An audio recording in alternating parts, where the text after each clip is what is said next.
اعوذ باللہ من الشیطان الرجیم بسم اللہ الرحمن الرحیم اولئک هم المؤمنون حقا لهم درجات عند ربهم ومغفرۃ ورزق کریم صدق اللہ العظیم۔ یہ سورہ انفال پہلے رکوع کی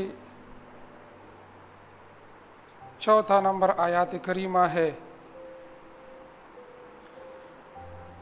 اللہ پاک رب العالمین اس سے پہلے 3 آیاتوں میں مومنین کی 6 صفات بیان کیے ہیں۔ پہلا صفت ہے کہ مومن وہ لوگ ہے جب اللہ کا ذکر کیا جائے تو ان کے دل ڈر جاتے ہیں۔ دوسرا صفت ہے جب ان پر اللہ کی آیات پڑھی جائے تو ان کا ایمان زیادہ ہوتا ہے۔ تیسرا صفت ہے اپنے رب پر توکل اور بھروسہ کرتے ہیں۔ چوتھی صفت ہے نماز قائم کرتے ہیں۔ اور 5واں صفت ہے جو اللہ نے مال انہیں دیے ان میں سے خرچ کرتے ہیں اللہ کے راستے میں۔ لیکن چھٹا صفت یہ بھی ہے کہ اطیعوا اللہ ورسولہ ان کنتم مؤمنین۔ یہ مومنین اللہ تعالیٰ اور اس کے رسول کی اطاعت کرتے ہیں، تابعداری کرتے ہیں۔ یہ کل 6 صفات بیان ہوئی ہے۔ اب اللہ تعالیٰ فرماتا ہے اولئک هم المؤمنون حقا۔ ان 6 صفات والے لوگ اللہ فرماتے ہیں یہ سچے مومن ہے، یعنی جن لوگوں میں یہ صفات موجود ہو وہ اللہ تعالیٰ کی نزدیک سچے اور حق مومن وہ ہے۔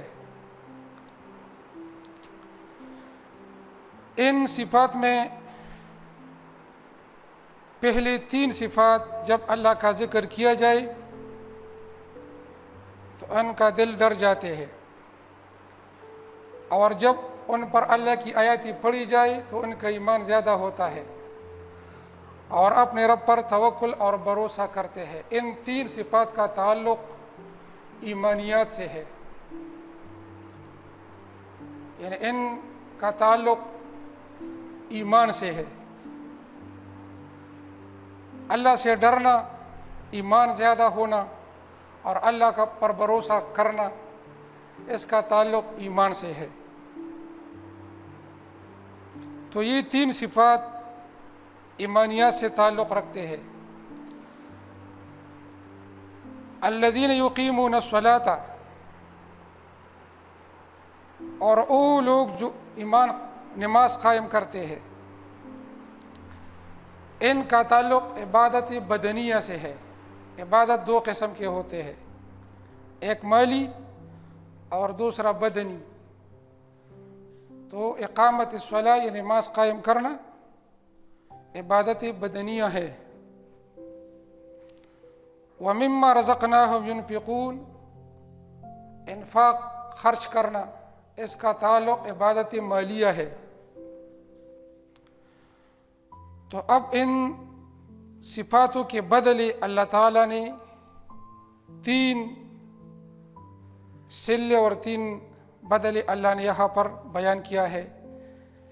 پہلی 3 کے بارے میں اللہ تعالیٰ فرماتے ہیں لہم درجات عند ربہم، لہم درجات عند ربہم،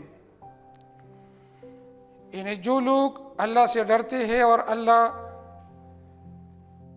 جب ان پر اللہ کی آیات پڑھی جائے تو ان کا ایمان زیادہ ہوتا ہے اور اپنے رب پر بھروسہ کرتے ہیں،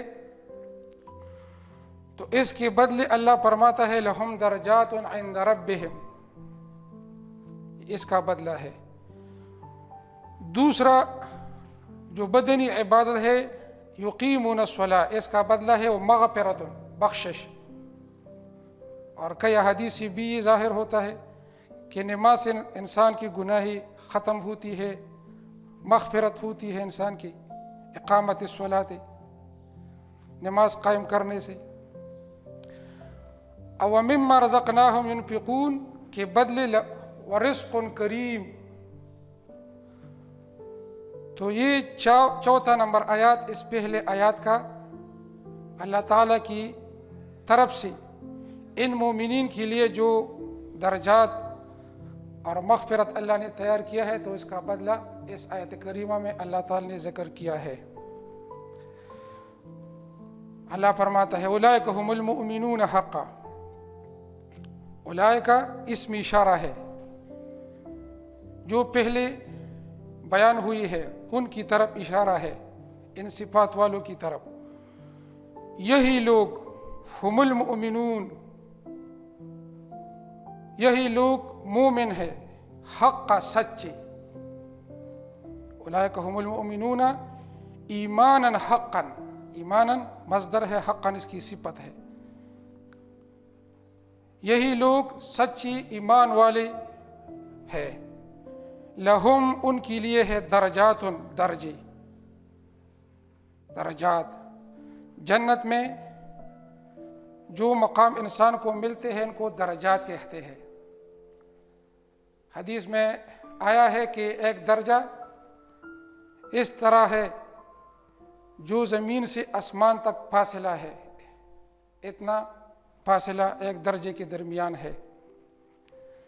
اس کے مقابلے میں جہنم میں جو ہے اس کو درکات کہتے ہیں. درجات اور درکات. درجات جنت میں اور درکات جہنم میں.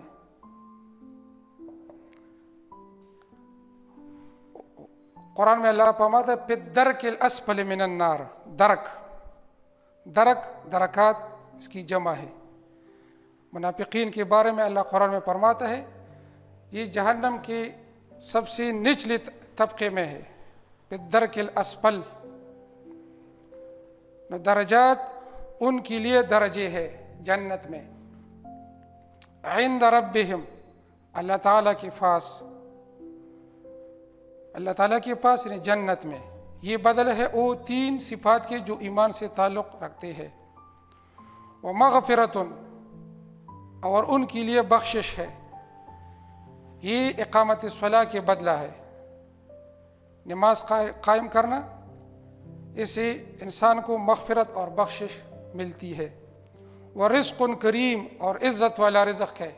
ومما رزقناہم ينفقون، اس کے بدلہ ہے.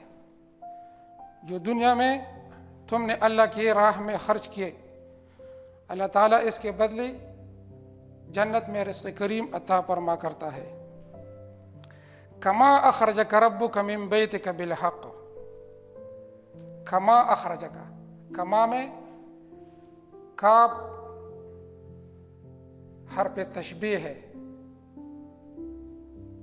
حرف تشبیہ، مشبہ مشبہ الیہ، ایک چیز کا دوسری کی تشبیہ دینا.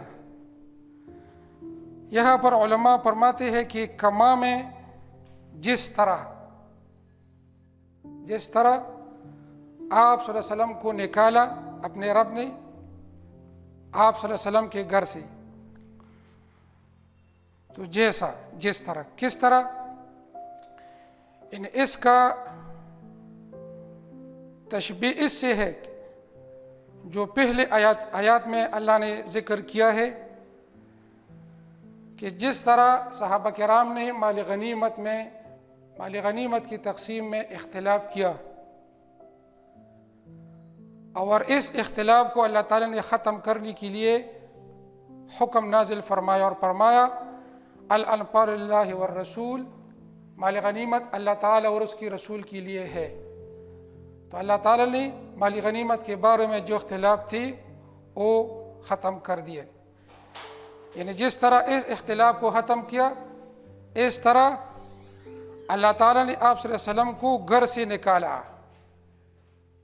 آپ صلی اللہ علیہ وسلم کو غزوہ بدر کے دن گھر سے نکالا.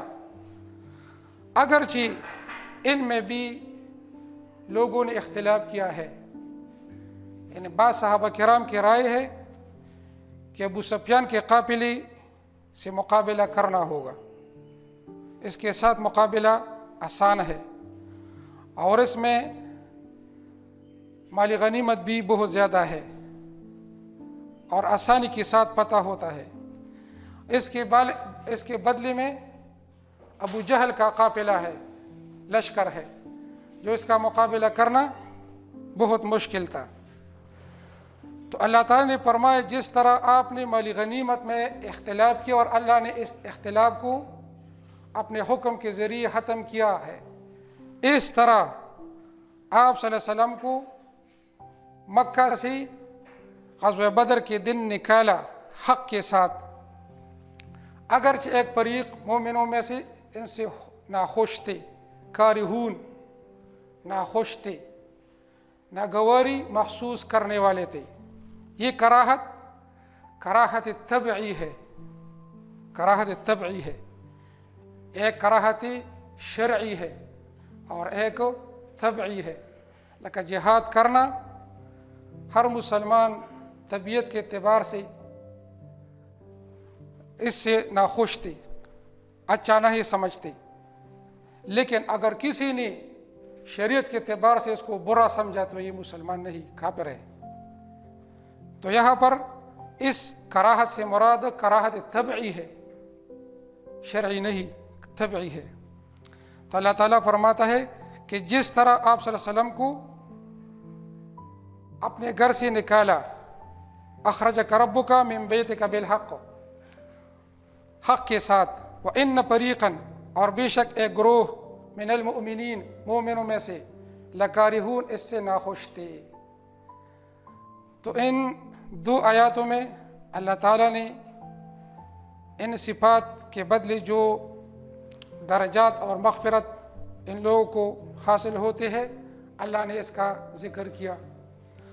اور اس کے بعد اس آیات میں غزوہ بدر کا واقعہ کا ذکر اللہ تعالیٰ نے شروع کیا ہے. آئندہ آیات میں بھی اس کا علاوہ باقی احکامات اللہ تعالیٰ واقعے کے بارے میں ذکر کرتے ہیں. اللہ تعالیٰ ہمیں قرآن مجید کے ان آیات کریموں پر عمل کرنے کی توفیق عطا فرمائے. وآخر دعوانا الحمدللہ رب العالمین.